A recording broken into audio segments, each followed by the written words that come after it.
is starting for Baylor. He was battling an ankle injury himself last week, and on the first play, he's out to the 43-yard line for a 4-yard run, brought down by Mike Tua'ua. You know, the biggest difference for Chris Johnson is you're all week you know you're going to be the starting quarterback. It's very different than last week. You come in an emergency situation with Stidham getting hurt. How does he react and how are his nerves? Here's Linwood again, and he's out to the 47-yard line. It'll bring up 3rd down and short. And the best way to get rid of the nerves of a young quarterback making his first start is to run the football. And we know that Art Briles and Kendall Briles in this Baylor unit, that's a primary issue. It's Linwood again, and he's short. Knocked down at the 48-yard line.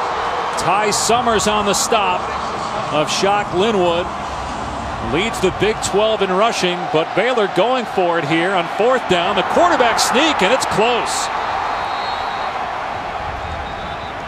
Looks like he's got it based on where the head linesman is standing. Some pushing and shoving after the play. No surprise given the fact that these two are rivals. Things have become really bitter the last 12 months between these two, including the painting of RG3 statue on the Baylor campus, and then the Baylor students spray painting 6158 all over the TCU campus. Let's see if Johnson was able to pick it up here. It was Ty Summers coming in there with the hit for TCU. They're going to measure, and I don't know that I like that call from Kendall Briles, Art Briles, so early in the game. It's a rivalry game, and you've been pent up for 45 extra minutes in the locker room, and to come out in the first drive on your side of the field and go for it on 4th down, it's a risk. He got it though. 1st down, Baylor. Art Briles in his 8th season. He turns 60 next week. Consecutive 11-win seasons. They tied for the Big 12 title last year. Of course, left out of the college football playoff. They won the Big 12 2 years ago. They need help to capture the 2015 Big 12 title. Need 2 wins, and then also need Oklahoma to lose tomorrow night. Now they're going to review this further to see if indeed Johnson got the 1st down. This is really going to be hard to tell, though. Of course, you need indisputable video evidence beyond all doubt to overturn the ruling on the field.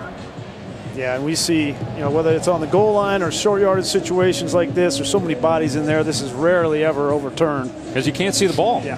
You got to be able to see the ball for it to be enough evidence to overturn. It'll be interesting to track, as we watch Chris Johnson rush for the first time. How much does he run the football in this game? That's kind of his strength, but he's the only healthy quarterback. After further review, the ruling on the field stands. 1st down. That's Mike Defee, the referee. To your point on Johnson being the only quarterback, his backup is a true freshman that the coaches really don't even know who he is. We're talking to some of the Baylor folks. They know his name, Zach Benham. They know he's from Aurora, Illinois, but that's about all they know. Well, I don't know that Art Briles actually knew his name.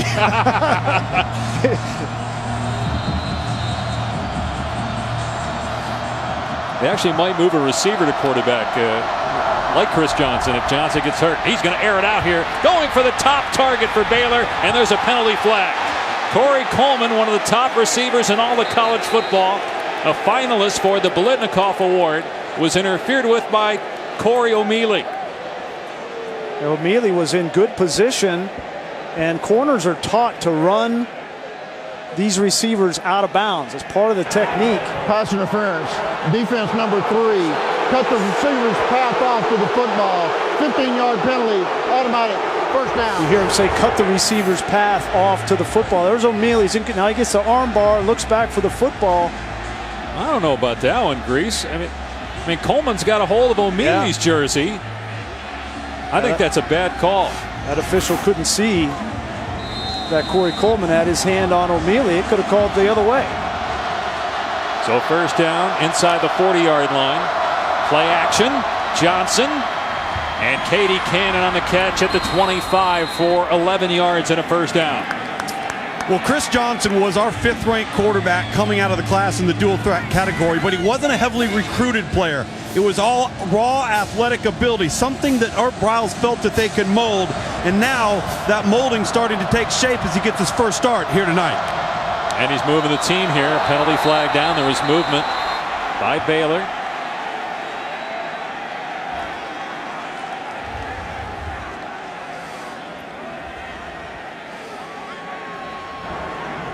false start. Offense, number 61. 5-yard penalty, first down. No, Chris Johnson was not a heavily recruited player, guys, at quarterback. And most of Art Briles' quarterbacks outside of Jarrett Stidham have not been highly touted guys, and that includes Robert Griffin III. Go back to Houston, you had Case Keenum. Seth Russell wasn't overly heavily recruited.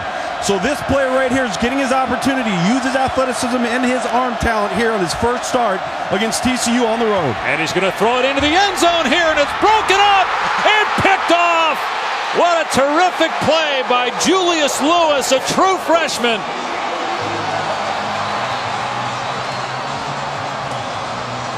There is a penalty flag down, though, in the backfield. A great interception by Lewis. They've had all kinds of injuries on defense, but it's coming back. Defense number 94. 15-yard penalty, automatic, first down. Josh Caraway not only negates an interception, but gives Baylor the ball now in the red zone.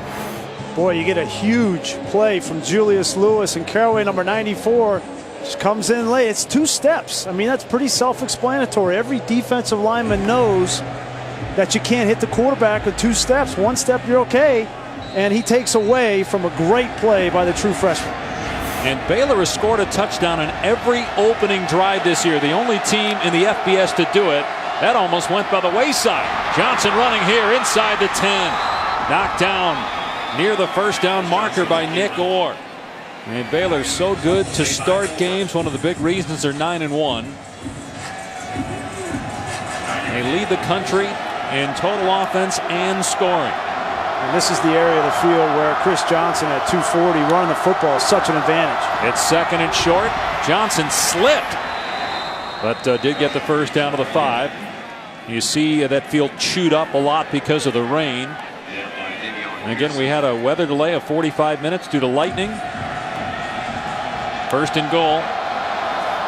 And here's Linwood. Puts the head down and gets to about the 2-yard line.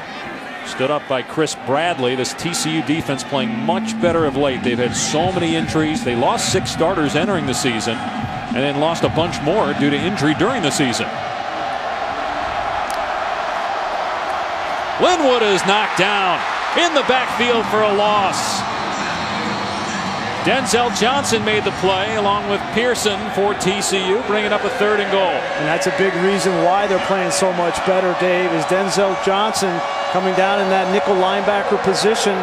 He's been used a lot in the backfield by Gary Patterson, blitzing off the edge, that time unaccounted for, gets a tackle for loss. So it's 3rd down and goal from the 3-yard line. And Chafin plows forward and gets stood up at the goal line. And they're going to say he didn't get in. It'll be 4th down for Baylor.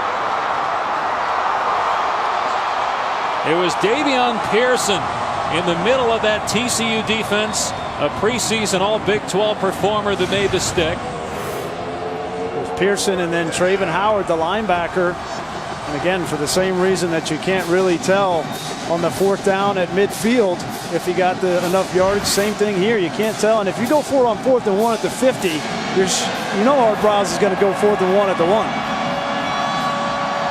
Will it be another quarterback sneak with the 235-pound quarterback? The on the field was short of the goal line. The previous play is under further review. But to your point, if you can't see the ball, it's not going to be overturned. Devin Chafin, the ball carrier here.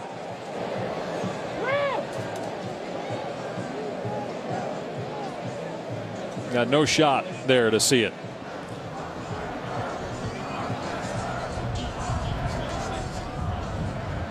Well, give Traven Howard a ton of credit as well. You know, he moved from safety down to linebacker, and they lost both inside linebackers to injury. He's only 190 pounds playing the Mike linebacker on a defense for Gary Patterson. He's not afraid to stick his nose in there. And then you had Pearson, who had his arm wrapped around the head of Chafin, had him in a headlock there as he was trying to keep him out of the end zone. After further review, the ruling on the field stands. 4th down. I think this is the right call for Art Briles to go for it here. In this kind of game, it'll be fascinating to watch these two coaches after a 61-58 game last year. how do they put a premium on points in this elements? And when it's raining like this and the field is wet, you don't know how many points you're going to be able to score.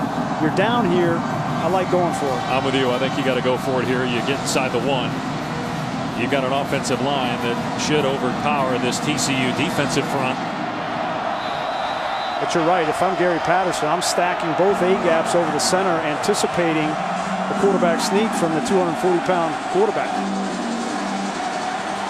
And big number 80, Laquan McGowan at 410 pounds is lined up in the backfield. They'll hand it off. Linwood or make that Chafin over the top, and he's in for the touchdown. The ball came out, but that was well after Chafin crossed the plane as Baylor scores again a touchdown in the opening drive. And Chafin does a great job because Ty Summers, number 42, came unblocked. And Chafin just gets enough.